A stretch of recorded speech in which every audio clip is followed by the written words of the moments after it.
ഈശംസിയാക്കിയ സ്തുതിയായിരിക്കട്ടെ. ഇന്നത്തെ ദിവസം നമ്മൾ ചിന്തിക്കുന്ന തിരുവചന ഭാഗം വിശുദ്ധ യോഹന്നാൻ എഴുതിയ സുവിശേഷം 5-ാം അധ്യായം 24-ാം തിരുവചനം.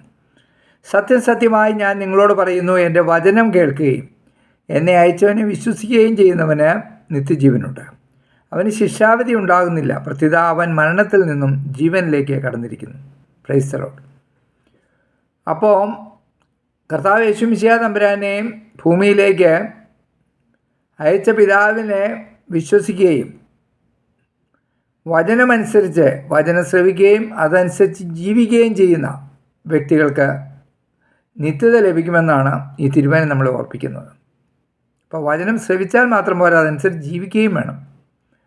വചനാനുസരണം ജീവിക്കാനായിട്ടാണ് നമ്മൾ ശ്രദ്ധിക്കേണ്ടത്. വചനം എന്തു പറയുന്നു അതനുസരിക്കുക, അതനുസരിച്ച് ജീവിക്കുക.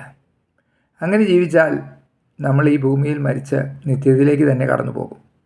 നിത്യതയ്ക്ക് വേണ്ടിയായിരിക്കണം നമ്മുടെ ജീവിത ലക്ഷ്യം.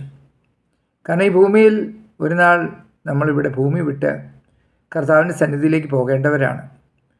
അപ്പോൾ അതുകൊണ്ട് ആഴമായി വചന അധിഷ്ഠിതമായിട്ട് നമ്മൾ ജീവിക്കാനായിട്ട് നമ്മൾ പ്രയത്നിക്കണം. അത് അത്ര എളുപ്പമുള്ള കാര്യമല്ല. നമ്മൾ അതിനു വേണ്ടി തന്നെ സമയം കണ്ടെത്തണം.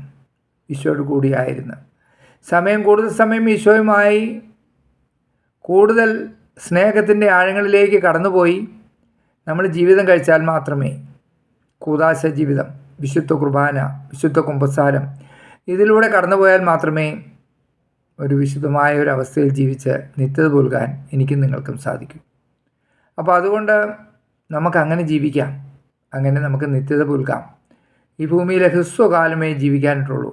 ആ ഹ്രസ്വകാലം വചനാധിഷ്ഠിതമായി ജീവിക്കാം. ഈ ലോകത്തിൻ്റേതായ മോഹങ്ങളിൽപ്പെട്ട് നമ്മുടെ ആത്മാവിനെ നമുക്ക് നഷ്ടപ്പെടുത്താതിരിക്കാം. ഈ വചനം ശ്രവിച്ചുകൊണ്ടിരിക്കുന്ന എല്ലാ മക്കളുടെ മേലും അവരുടെ കുടുംബങ്ങളുടെ മേലും അവരുടെ ദേശത്തിൻ്റെ മേലും പരിശുദ്ധാത്മാവിൻ്റെ വലിയ അഗ്നി ഇറങ്ങി എല്ലാവരും ഈശോയുടെ പരിശുദ്ധ സ്നേഹത്തിൻ്റെ ആഴങ്ങളിലേക്ക് കടന്നു പോകട്ടെ എന്ന് പ്രാർത്ഥിക്കുന്നു. ഈശോ മിശിഹായ്ക്ക് സ്തുതിയായിരിക്കട്ടെ.